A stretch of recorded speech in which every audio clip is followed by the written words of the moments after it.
You are standing guard in the dark hills of central Vietnam, 5,000 kilometers from home. The night is humid and loud with insects. You grip your rifle and listen to the jungle breathe. You are not American. You are not Vietnamese. You are a soldier from South Korea, a country that was itself a battlefield just a decade ago. In 1966, you are part of the second largest foreign army in this entire war, and almost nobody in the West remembers you were ever here. The story most people know is simple.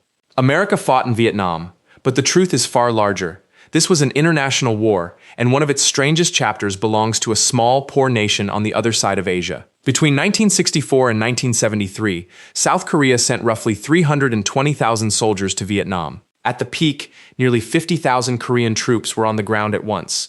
Only the United States sent more. Why would a country still rebuilding from its own devastating war send an army that size to fight in someone else's? To understand it, you have to go back just over a decade. In 1950, Communist North Korea invaded the South. The Korean War killed millions and left the peninsula split in two. American soldiers had bled and died to keep South Korea from falling. So when the United States went looking for allies in Vietnam, President Lyndon Johnson launched a campaign he called More Flags.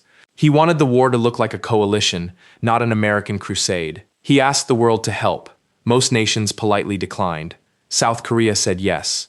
The man who said yes was President Park Chung-hee. Park was a former general who had seized power in a coup. He was ambitious, ruthless, and focused on one thing above all else. He wanted to drag South Korea out of poverty, and he saw in Vietnam an opportunity that few others could see.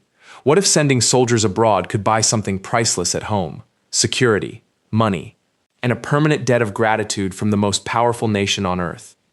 The deal was formalized in an agreement history remembers as the Brown Memorandum, named after the American ambassador Winthrop Brown.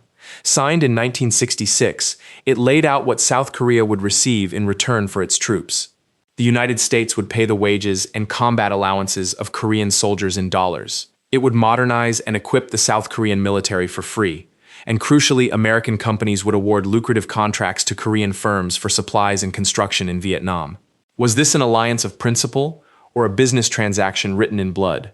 For President Park, it was both, and he made no apology for it. The soldiers themselves came from a hard country. Many had grown up hungry in the ruins of the Korean War. They were tough, disciplined, and trained relentlessly.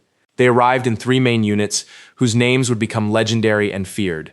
The Capital Division, known as the Tiger Division, the 9th Infantry Division, called the White Horse, and the fierce 2nd Marine Brigade, the Blue Dragons. You wear your unit's insignia with pride. You have trained in Taekwondo until your hands are weapons. You are told you represent your entire nation. You will not disgrace it. Your job is different from the Americans' job. The U.S. military often fought sweeping operations, searching for the enemy and then leaving. But the Korean forces were given territory to hold in the central coastal provinces, and they held it with a thoroughness that became notorious. You do not just patrol your zone, you dominate it. You map every village, you know every trail. You set ambushes and wait for hours without moving. The North Vietnamese and Viet Cong learned to be cautious in Korean territory. Captured enemy documents reportedly warned their fighters to avoid direct battle with the Korean units when possible. How did soldiers from a distant land earn a reputation the enemy respected and feared?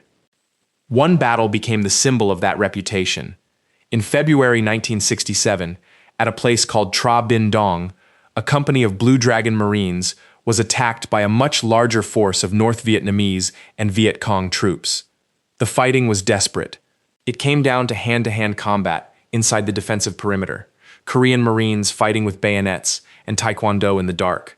When dawn came, the Koreans had held their ground against overwhelming odds. The battle was celebrated back home as proof of Korean courage and skill.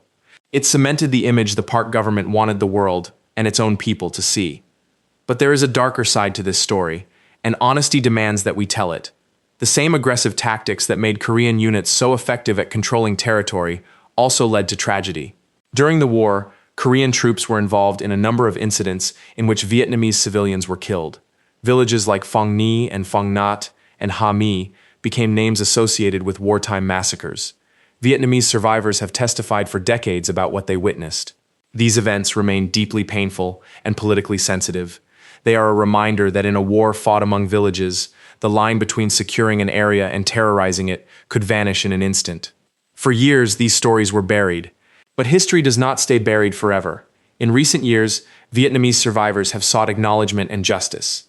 In a landmark ruling in 2023, a South Korean court ordered the government to compensate a Vietnamese woman who survived the Phong Nhi killings as a child. It was the first time a Korean court had recognized state responsibility for civilian deaths in Vietnam. The past, it turns out, was never really over. It was only waiting. Now step back and look at what all this bought. Because the truly staggering legacy of Korea's war in Vietnam is not military. It is economic. The dollars flowed back to South Korea in enormous quantities. Soldiers' pay, contracts for Korean construction and supply companies, and expanded trade with the United States poured foreign currency into a nation that had almost none. By some estimates, Vietnam-related earnings accounted for a significant share of South Korea's foreign exchange during those years. This capital helped fuel what the world would later call the miracle on the Han River, the explosive transformation of South Korea from one of the poorest countries on Earth into an industrial powerhouse. Consider the names. Companies that took on Vietnam contracts, like Hyundai and other emerging Korean firms, gained capital, experience, and confidence that they carried into the post-war boom. The war became, in a brutal and unintended way, an engine of economic development. Is it possible for a nation to build its prosperity partly on a war fought in someone else's country? South Korea's story suggests an uncomfortable yes. The soldiers who fought and died in the jungles of Vietnam sent home more than money. They sent home the seed capital of a modern economy. Here is the counterintuitive twist that ties it all together. We tend to think of the Vietnam War as America's war, a tragedy fought and lost by a single superpower. But for South Korea, the same war was something almost opposite. It was a strategic investment. Park Chung-hee gambled the lives of his soldiers to secure his alliance with America, to keep U.S. troops committed to defending his border, and to finance his nation's rise. And by the cold arithmetic of national power, the gamble paid off. The country that had been saved by American blood in 1953 repaid that debt in Vietnamese jungles and collected interest for a generation. The legacy is complicated everywhere you look. In South Korea, veterans of the war are remembered with a mix of pride and unease, and many of them, like American veterans, came home carrying wounds and exposure to Agent Orange that would follow them for decades. In Vietnam, the memory is far more painful, kept alive in memorials in the very villages where tragedy struck. And yet today, South Korea and Vietnam are close economic partners, with Korean factories and investment now a major part of the modern Vietnamese economy. The two countries are bound together by a history that neither can fully escape, and both are still learning to face. You are standing guard in the dark hills of central Vietnam, 5,000 kilometers from home. You believe you are here to fight communism, to honor a debt, to prove your nation's worth. You do not yet know that the war you are fighting will help build the skyscrapers of Seoul, that your presence here will be celebrated and condemned in equal measure, and that half a century from now, a court in your own country will finally speak the names of the villages you were sent to control. You are not American. You are not Vietnamese. You are the forgotten soldier of an international war, and the story of why you came is the story of how the whole world, not just two nations, was pulled into the fire of Vietnam.